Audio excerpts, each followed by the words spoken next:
is King and Queen of the Ring time, and fair play to WWE because they have finally taken this tournament. They've turned it into something that is super duper important, especially because in the last 24 hours, Triple H came out and said, the winner is going to get a world title shot.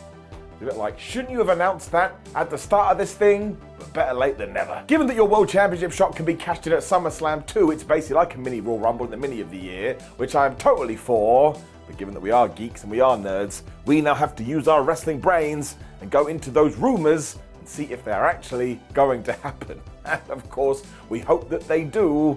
But let's figure it out. We shall start with the men's sides of the tournament because, of course, at the moment, we don't 100% know what the finals are going to be. Because as I am recording this, we haven't had SmackDown. And on that show, we are getting Tama Tonga versus Randy Orton. But when you do some basic maths, I do believe it's obvious. Because Gunther is already in that last match, and while Gunther versus Tama Tonga would be something I'd be happy to watch, do you know what makes more sense? Especially when we are trying to make this into a big deal, it's Gunther versus Randy Orton. I mean, that's a match that I never thought I'd see, and now we're like 24 hours away from getting it, and I need it. It's also going to help next year's King of the Ring, because if these two are going at it and saying, man, I want to be King of the Ring, and they're like two of the greatest people doing it right now, well, everybody else in 2025 should be like, well, I want to do it too. So the rumor is that we are going to have Orton win in Saudi Arabia, because it means leading into SummerSlam, we are finally getting the feud that I have wanted for a long ass time, Cody Rhodes versus Mr. Orton. Now this is so huge you could save it for a WrestleMania, but because WWE is basically desperate to turn SummerSlam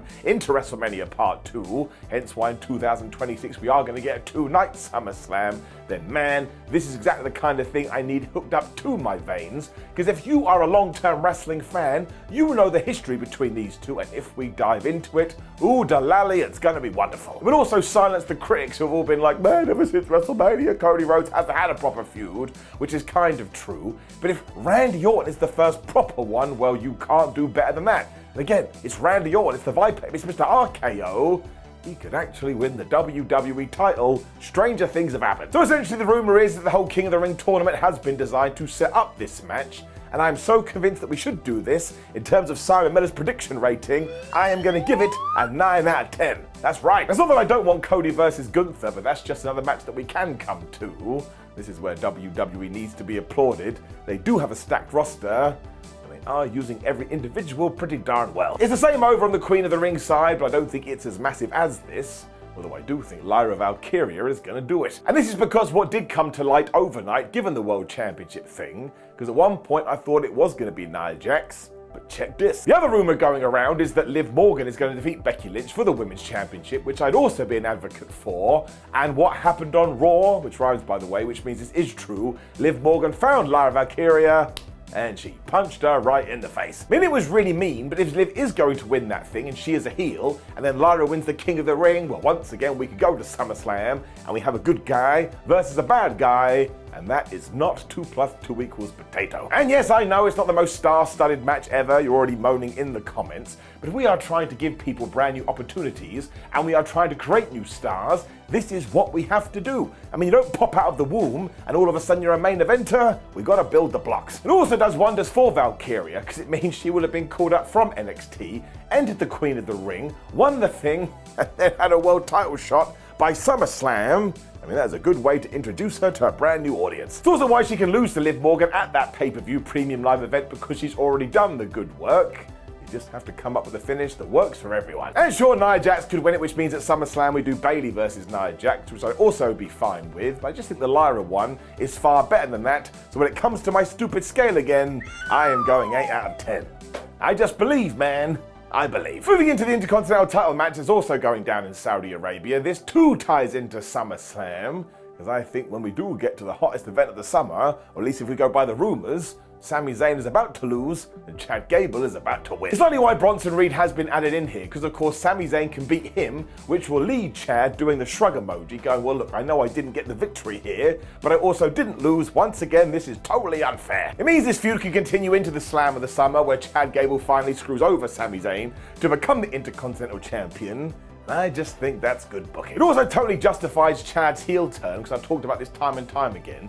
If you do go bad guy and then you don't get any success, you just look like a massive goober. But also when it comes to Sammy himself, it means we're doing the complete opposite to what we did with Gunther. Now we shouldn't just do it because it is different, we should always go story first. But Sami Zayn is so damn over and he's so good at getting sympathy, he could totally lose the championship after the first few months and nobody is going to blink an eye. And also it tells the audience, well, I know all these chiefs over here did hold belts for a long old time, but you just never know, so you got to watch the product to find out. It also means we have a proper program on our hand and could probably do another match with a proper stipulation on the line. And also it's really going to help Gable, because what a 180 we will have gone from. A few years ago he was Shorty G and now he is winning the Intercontinental title. So yeah, I like this rumour. I'm going to whack an 8 out of 10 out of it, and actually there's one attached to it. Because people are also saying maybe Chad Gable wins here at the King of the Ring, because Otis goes, I am actually with you, Chad. 2 thumbs up, whatever it takes. Now personally, I think we should go the other way, and the reason Chad Gable doesn't win at this premium live event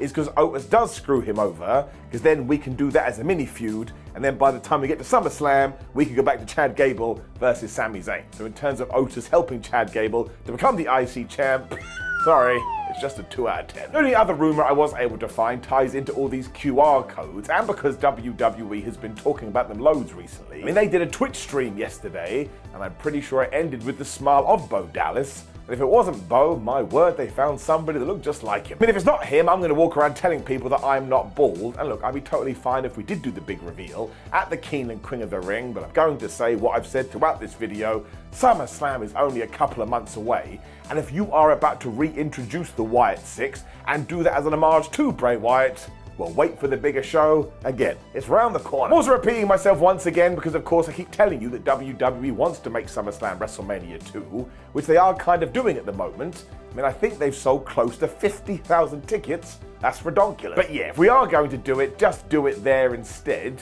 Especially because I think if you did do it in Saudi Arabia, you wouldn't get as much chatter. So it's getting a 1 out of 10.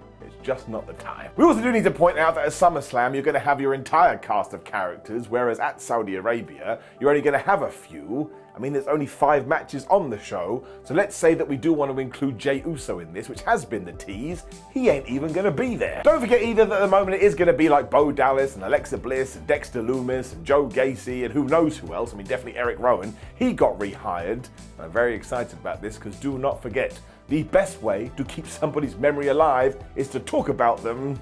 It's a pretty good way to do it. Otherwise, there is Cody Rhodes and Logan Paul and a bunch of rumors of trying to figure out why we did do this. But I've got my own personal take, to be honest with you. I think the Saudi Arabian officials just wanted it. I mean, every time we get one of those shows, they're basically booking the thing. Don't forget, they wanted Yokozuna. I mean, there was a time where I agreed with that as well. I thought we were going to do some kind of shenanigans, but with the Randy Orton stuff, I just think it's a match to do a match, so we can get Randy versus Cody. I mean, we're basically keeping Rhodes distracted, and that's perfectly fine, because we've probably figured out Cody Rhodes versus Randy Orton is one of my most anticipated feuds ever. Should be a really interesting show, though, especially because I do think we're getting at least one title change, and we're going to get brand new #1 contenders. And it also means going forward we have a gimmick that we can use as a yearly thing. And I loved the King of the Ring as a kid, so if we do right by it here, my word, it could finally be back. Now the most important part of all of this is that you go into the comments and let me know if you have seen any rumors for the King and Queen of the Ring. And if so, do you think they're going to happen? Or is it a bunch of baloney? Also, please do like the video, share the video, and subscribe. Click the video on the screen, which will be me talking about the King of the Ring or other pay-per-views, because I can't help myself. Otherwise, have a terrific day. Enjoy the weekend, where there is just all the wrestling. Why can't these companies stay apart from each other? Goodbye.